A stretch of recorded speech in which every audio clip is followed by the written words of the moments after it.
அதிகாரம் 33. யூதாவின் மீதும் எருசலேமின் மீதும் சனகரிப் யுத்தம் பண்ண வருகிறான். இதனால் கர்த்தருடைய ஜனத்திற்கு மிகுந்த நெருக்கமும் இக்கட்டும் உண்டாகிறது. கர்த்தர் அசீரியரின் சேனையை அழித்து தம்முடைய ஜனத்தை மீட்டுக் கொள்கிறார். யூதாவும் எருசலேமும் அனுபவிக்கும் மிகப்பெரிய சோதனை.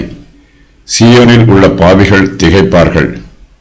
தங்களுக்கு துன்பமும் வேதனையும் வரும்போது நீதிமான்கள் கர்த்தரிடத்தில் ஜெபம் பண்ணுகிறார்கள். கர்த்தர் தம்முடைய பிள்ளைகளை அவருடைய துன்பங்களுக்கு மத்தியிலும் பாதுகாக்கிறார். அசீரியருடைய சேனையின் அழிவு. யூதர்கள் அசீரியரின் பாளையத்தை கொள்ளையிடுவார்கள். எருசலேமில் அமைதி திரும்பும்.